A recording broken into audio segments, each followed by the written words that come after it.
Part 8 के शुरुआत में फिनाले का सीन दिखाया जाता है जो कि काफी बड़े स्केल पर सेलिब्रेट किया जा रहा था। वहीं पर एक बहुत बड़े से मॉड्यूलर केक का अरेंजमेंट किया गया था जिसके ऊपर एक स्टेज बना हुआ था और वहीं पर सारे लड़के खड़े थे। फिर कुछ ही देर में लड़कियों की एंट्री होती है। दे को याद आता है फिनाले में आने से पहले उसने अपनी बहन से बात किया था। मैं उससे कहती है तुम मेरी फिक्र मत करो, यहाँ पर बहुत सारे डॉक्टर्स हैं जो मेरा ध्यान रख रहे हैं। सिटी ग्राउंड के लोग बहुत अच्छे हैं, मुझे माफ कर देना, तुम मेरी वजह से सन को चूज नहीं कर पाई। बचपन से ही मैं तुम्हारे लाइफ में एक बोझ की तरह रही हूँ, तुम्हें मेरी वजह से बहुत सारे सेक्रीफाइसेस करने पड़े। जो चीजें तुम करना चाहती थी वो तुम कभी कर ही नहीं पाई। सब चीज की रीजन मैं हूँ। शायद अगर मैं तुम्हारी लाइफ में नहीं होती तो तुम्हारी लाइफ बेटर होती। देख कहती है तुम बहुत गलत सोच रही हो, तुम तो मेरी इंस्पिरेशन हो। जब भी मैं लो फील करती हूँ या फिर मुझे किसी चीज का बुरा लगता है तब तुम मुझे चीयर अप करती हो। तुम मेरी लाइफ में एक लौती इंसान हो जिसकी वजह से मैं खुश रहती हूँ। तुम इतने टाइम तक बीमार रही लेकिन कभी तुमने हिम्मत नहीं हारी, तुम बहुत स्ट्रांग हो। मैं कहती है तुम मेरी फिक्र मत करना, मैं अपना ध्यान रख लूंगी और आज के बाद से मैं तुम्हारे ऊपर बोझ नहीं बनूंगी। ये तुम्हारी लाइफ है, आगे से तुम्हें जो चूज करना है तुम वही चूज करना, किसी और के बारे में मत सोचना। तुम्हें अपनी लाइफ जीने का पूरा हक है और हमेशा की तरह मैं तुम्हें चीयर अप करूंगी। सीन आ जाता है प्रेजेंट में जहाँ पर दे की एंट्री होती है। उसे देखकर सारे ही लोग बहुत खुश थे। उसे याद आता है वेल ने उससे कहा था तुम्हें कैसे भी करके फिनाले का गेम जीतना होगा। दे पूछती है क्या ये हमारे प्लान का पार्ट है। वेल कहती है हमारे प्लान का पार्ट तो नहीं है लेकिन मैं ये चाहती हूँ कि तुम जीतो और दुनिया वालों को ये दिखाओ कि हमारे जैसा इंसान भी ये सब कर सकता है। तुम बहुत सारे लोगों की उम्मीद हो और सबसे इम्पोर्टेंट बात, मैं तुम्हें जीतता हुआ देखना चाहती हूँ। प्रेजेंटली वेल फार्म के पास आई हुई थी। वो यहाँ पर सबका खाना लेकर आई थी। हर एक बॉक्स के ऊपर एक एक इंसान का नाम लिखा था। फिर वो सन को मैसेज करके बताती है हमारा प्लान स्टार्ट हो चुका है। दूसरी तरफ गेम का अनाउंसमेंट हो चुका था। ये गेम कुछ स्टेजेस में होने वाला था। पहला स्टेज है बुके को पकड़ना। उस केक के ऊपर ब्राइड और ग्रूम बने हुए थे जहाँ से बुके गिरने वाला था। बुके नीचे गिरते शनेल उसे पकड़ने आती है लेकिन इतने में देव बीच में आकर उसे पकड़ लेती है जिसके बाद वो केक के अंदर चली जाती है। सेकंड स्टेज का नाम था सिल्वर एंड गोल्डन गेट्स। वहाँ पर बहुत सारे डोर्स थे और हर एक डोर के पीछे अलग अलग चैलेंज था। देव भागते हुए डोर के अंदर घुस जाती है जहाँ पर बहुत सारे बलून्स थे और शनेल जिस डोर के अंदर जाती है वहाँ पर पहले से ही रास्ता बना हुआ था। ये देखकर दे को इतना गुस्सा आ जाता है कि वो कूदकर शनेल के आगे पहुंच जाती है। अगले डोर में घुसते वो दोबारा से नीचे गिर जाती है। इस तरफ हम सारे लड़कों को देखते हैं, उनके लिए खाना आया हुआ था। सन जैसे अपना लंच बॉक्स खोलता है तो उसे एक पेन ड्राइव मिलता है। ये पेन ड्राइव वेल ने ही वहाँ पर रखा था। वेल ने सन से कहा था मुझे तुम्हारी हेल्प चाहिए, मुझे कैसे भी करके उनके सिस्टम का एक्सेस चाहिए, इसलिए तुम्हें किसी एक सिस्टम में हैकिंग प्रोग्राम इंस्टॉल करना होगा। दूसरी तरफ लड़कियां अपने आगे के स्टेज पर पहुंच गई थी जहाँ पर उन्हें एक वॉल क्लाइम करना था लेकिन ये इतना ईजी नहीं था। वहाँ पर कुछ लोग खड़े थे जो उन्हें गिराने की कोशिश कर रहे थे। इस तरफ हम सन को देखते हैं जो सिस्टम के अंदर हैकिंग प्रोग्राम इंस्टॉल करने आया था। पेपर वहाँ की एक लड़की को डिस्ट्रैक्ट करने की कोशिश करता है ताकि सन अपना काम आसानी से कर ले। प्लान के अकॉर्डिंग उसे एक लैपटॉप मिल जाता है। इस तरफ ये तीनों वॉल क्लाइम करने की कोशिश कर रहे थे। वो भी शनेल की हेल्प करती है, कहती तुम्हें सबसे पहले ऊपर जाना होगा लेकिन देव बहुत ही आसानी से ऊपर चढ़ रही थी। इस तरफ सन ने उस प्रोग्राम को ऑलमोस्ट इंस्टॉल कर लिया था लेकिन तभी वहाँ का एक सामान गिर जाता है। इसके पहले एक लड़की कुछ भी देखती इतने पेपर उसे कहता है मैं यहाँ पर तुमसे बात करने आया हूँ, मुझे तुम्हें अपने दिल की बात बतानी है। मैं तुम्हें बहुत पसंद करता हूँ, जब से मैंने तुम्हें देखा है मुझे तुमसे प्यार हो गया है लेकिन तुम तो जानती हो मैं अपनी मर्जी से किसी लड़की को चूज नहीं कर सकता। फाइनली सन ने वो प्रोग्राम इंस्टॉल कर लिया था। इस तरफ वेल चुन के साथ आई हुई थी। इतने में जेनी वहाँ पर पहुंच जाती है, कहती है तुम एक नंबर की बेवकूफ हो। फ्लैशबैक सीन में हम देखते हैं आमन ने जेनी को पूरा प्लान बता दिया था। कहता है मैंने तुम्हें सब कुछ बता दिया है इसीलिए तुम्हें मेरे दोस्तों को बचाना होगा। तुम उन्हें गवर्नमेंट के हवाले मत करना वरना पता नहीं वो लोग उनके साथ क्या करेंगे। जेनी कहती है तुम्हें उनके ऊपर नजर रखनी होगी। तो आमन कहता है मैं तुम्हारी मदद करने नहीं आया हूँ बल्कि मैं तो अपने दोस्तों को प्रोटेक्ट करना चाहता हूँ। तो जेनी कहती है तुमने उन्हें धोखा दिया है और तुम कह रहे हो कि तुम उन्हें प्रोटेक्ट कर रहे हो। तो आमन कहता है उन्हें नहीं पता कि वो कितनी बड़ी गलती करने जा रहे हैं। अगर वो लोग फार्म से भाग गए तो उन्हें जिंदगी भर छुप के रहना होगा, ऐसे करके उन्हें ही तकलीफ होगा। इसीलिए मैं उनकी हेल्प करने की कोशिश कर रहा हूँ ताकि उन्हें हर्ट ना हो। इस तरफ शनेल और दे अपने लास्ट स्टेज पर पहुंच गए थे जहाँ पर उन्हें एक स्लाइड क्लाइम करना था।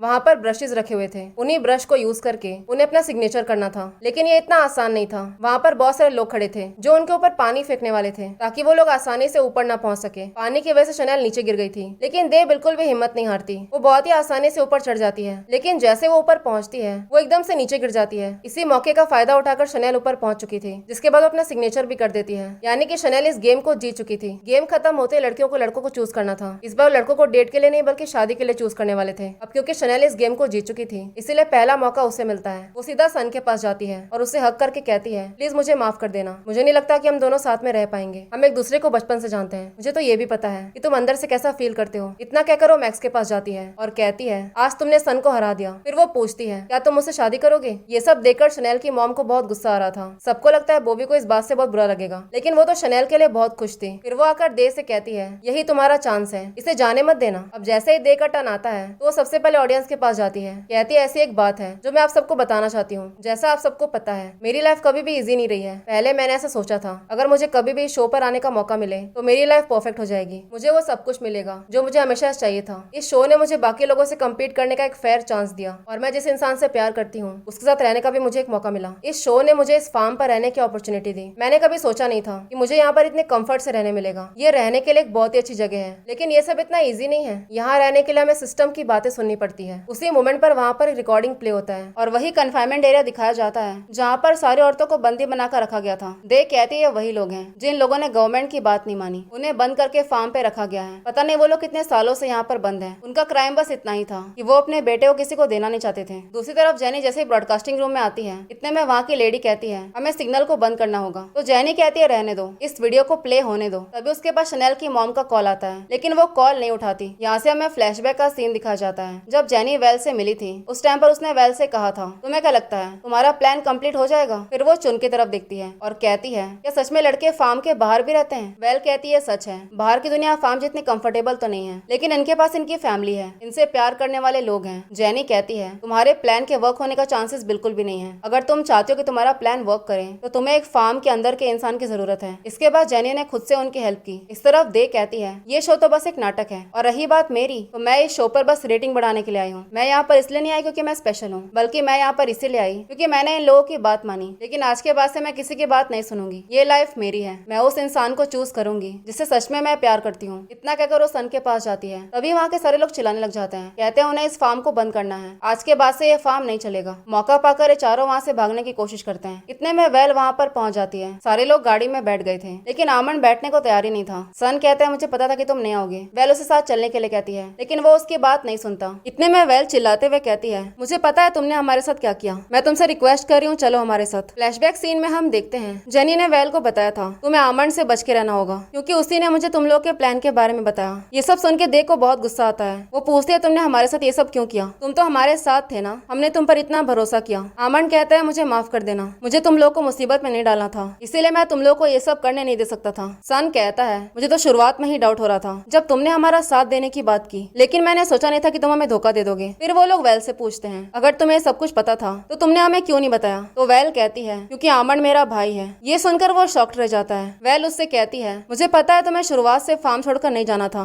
और तुम सिटी ग्राउंड के रूल्स को नहीं मानते हो, लेकिन तुम्हारी मॉम जिंदा है और वो तुम्हें काफी सालों से ढूंढ रही है। मैं तुमसे रिक्वेस्ट कर रही हूँ तुम्हें चलना होगा हमारे साथ। लेकिन आमन उसकी बात नहीं मानता, कहता है मैं नहीं चल सकता, ये फार्म ही मेरा घर है। अब उनके पास और कोई ऑप्शन नहीं था, उन्हें उसके बिना ही वहाँ से निकलना पड़ता है। तभी एक लड़की आकर जेनी को बताती है दे, सन और पेपर फार्म से भाग चुके हैं। ये सुनकर जेनी भी बहुत खुश थी। शनेल की मॉम उसे बार बार कॉल कर रही थी, लेकिन वो फोन नहीं उठाती, बल्कि वो अपना फोन फेंक कर वहाँ से निकल जाती है। फिर अगले सीन में हम आमन को देखते हैं। उसे क्वेश्चनिंग के लिए बुलाया गया था, लेकिन वो कुछ भी बताता नहीं। कहता है मुझे कुछ पता नहीं था। तो वो लोग कहते हैं अगर हमें तुम्हारे खिलाफ कोई भी सबूत मिला तो पता है ना तुम्हारे साथ क्या होगा? तो आमन कहता है मैं सब कुछ एक्सेप्ट कर रहा हूँ, मुझे जो पनिशमेंट मिलेगा मुझे वो मंजूर है। इस तरफ शनेल की मॉम उसे एक थप्पड़ लगाती है। तो शनेल कहती है मुझे पता है कि आप डिसअपॉइंटेड हो, लेकिन आज के बाद से मैं वही करूंगी जो मैं करना चाहती हूँ। थोड़ी देर में उसके डैड उसके पास आते हैं, कहते हैं मुझे तुम पर गर्व है, इसलिए नहीं क्योंकि तुमने उस गेम को जीता, बल्कि इसलिए क्योंकि तुमने हिम्मत दिखाई और वही किया जो तुम करना चाहती हो। अपनी मॉम पर ज्यादा गुस्सा मत होना, वो तो वही करती है जो हमारे लिए बेस्ट है, और मैं जानता हूँ कि वो ऐसी क्यों है, क्योंकि उसे जिंदगी भर एक ऐसे इंसान के साथ रहना पड़ा जिससे उसने कभी प्यार ही नहीं किया। जो कुछ भी शो के फिनाले में हुआ उस वजह से पूरे एरिया में कर्फ्यू लग गया था और इस चीज को लेकर प्रोटेस्ट भी चल रहा था। और जो 3 लोग फार्म से गायब हुए थे उन्हें भी गवर्नमेंट ढूंढने की कोशिश कर रही थी। वही हम सन और दे को देखते हैं। दे उससे पूछती है तुम्हें क्या लगता है हमारे साथ क्या होगा? सन कहता है चाहे कुछ भी हो मुझे फर्क नहीं पड़ता, मैं इस फैसले को कभी रिग्रेट नहीं करूंगा, मैं तुम्हारे साथ बहुत खुश हूँ। इस तरफ जैनी की फ्रेंड उससे पूछती है तुमने अपने बेटे के बारे में फार्म वालों को क्यों नहीं बताया? मैं जानती थी कि तुम लास्ट में अपना डिसीजन चेंज कर लोगी। यहाँ से कहानी आ जाती है 4 साल आगे, जहाँ पर हम सन और दे को देखते हैं। पता चलता है उनका खुद का बेटा भी था। दूसरी तरफ एक गार्ड शनेल की मॉम को बताती है हमने उन्हें ढूंढ लिया है। फिर वो उन्हें कुछ फोटोज देती है जिसमें वो अपने बेटे के साथ थे। उन्हीं फोटोज के बीच में किसी आदमी की फोटो थी। ये और कोई नहीं बल्कि सन के डैड थे। इसी सस्पेंस के साथ ये ड्रामा यहीं पर खत्म होता है। एंडिंग देखकर लग रहा है कि सीजन 2 की पॉसिबिलिटी है। मुझे कमेंट करके जरूर बताएं कि आपको ये ड्रामा कैसा लगा। अगर आप लोगों को मेरी एक्सप्लेनेशन पसंद आई हो तो आप लाइक और सब्सक्राइब कर सकते हैं। Thank you for watching.